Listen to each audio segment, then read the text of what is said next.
అసలు ఇప్పటికీ రాష్ట్రం విడిపోయాక మొదటిగా ముఖ్యమంత్రి అయింది మీరే.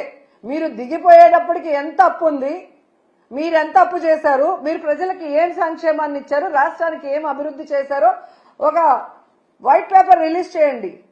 ఆ తర్వాత వచ్చిన జగన్మోహన్ రెడ్డి గారు 5 ఏళ్లలో ఎంత అప్పు చేశారు, కోవిడ్ సంక్షోభంలో కూడా రాష్ట్రానికి ఆదాయం లేకపోతే ఎలా సంక్షేమాన్ని అభివృద్ధిని చేశారు, ఎంత అప్పు చేసి ఆ అప్పు డబ్బులు ఏమైందో కూడా ఒక వైట్ పేపర్ రిలీజ్ చేస్తే మీ అబద్ధాలకి ఫుల్ స్టాప్ పడుతుంది.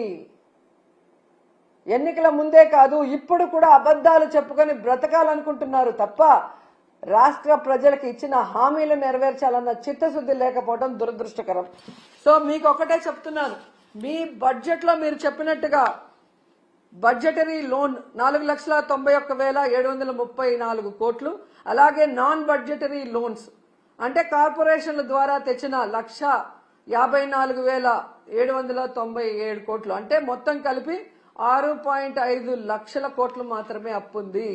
దాంట్లో మెజారిటీ మీరు చేసిన అప్పులే 2014లో.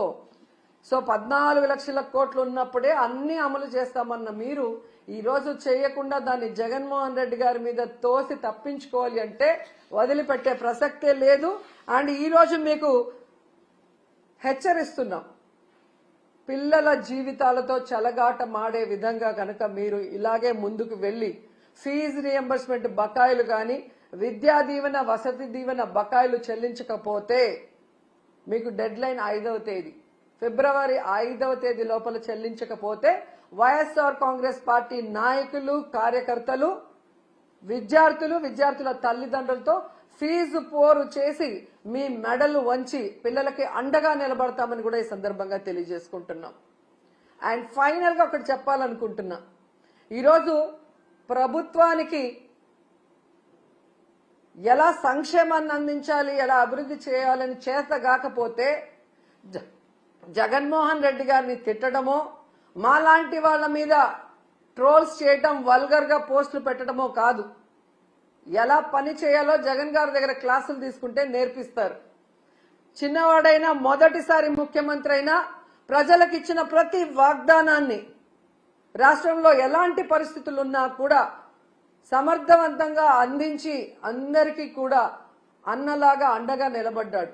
మీలాగా మీ మీద ఎవరో ఒకరి మీద నిందలు మోపి తప్పించుకోవాలన్న ప్రయత్నం చేయలేదు.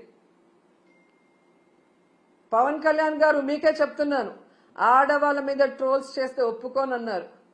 మరి ఆడవాళ్ళు అంటే ఓన్లీ తెలుగుదేశం జనసేనలో ఉన్న ఆడవాళ్ళు మాత్రమేనా?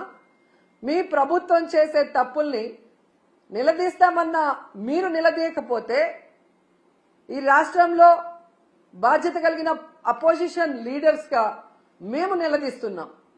మీరు చెప్పిన హామీలు నెరవేర్చకపోతే వాటిని నిలదీస్తున్నాం. మీరు చేసే అరాచక పాలనని ఎండగడుతున్నాం. కానీ దానికి సమాధానం చెప్పకుండా ఈ విధంగా ట్రోల్స్, వల్గర్ గా మీమ్స్, వల్గర్ గా వీడియోస్ చేస్తుంటే వాళ్ళ మీద ఎటువంటి యాక్షన్ తీసుకోరా?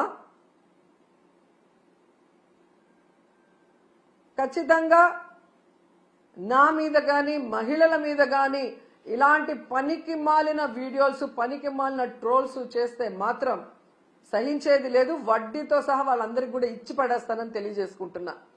ఇప్పటి వరకైతే ఇలాంటి పిచ్చి పనులు చేసే వాళ్ళు మానసిక రోగులుగానే నేను భావించాను. జగనన్న ప్రభుత్వం ఉన్నప్పుడు వాళ్ళందరికీ ఆరోగ్యశ్రీలో అయితే ట్రీట్మెంట్ ఇప్పించగలిగాం. కానీ ఈరోజు ఆరోగ్యశ్రీ కూడా తీసేశారు కాబట్టి మీ పిచ్చి మీరే భరించుకోండి. అది మా మీద, ప్రజల మీద రుద్దాలన్న ప్రయత్నం చేస్తే మాత్రం సహించేది లేదు. మీరు తప్పు చేసినప్పుడు మేము నిలదీస్తాం, పోరాటం చేస్తాం. మీరు ఇచ్చిన హామీని నెరవేర్చాలి. మీరు అధికారంలో ఉన్నారు కాబట్టి చేయాల్సిన అభివృద్ధి చెయ్యాలి.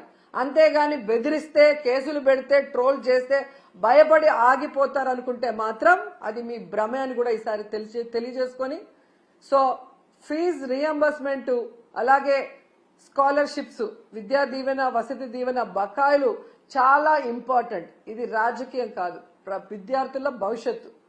దీని మీద దృష్టి పెట్టి పవన్ కళ్యాణ్ గారు వెంటనే చంద్రబాబు నాయుడు గారితో వీటిని రిలీజ్ చేయించాలని కూడా డిమాండ్ చేస్తున్నాం.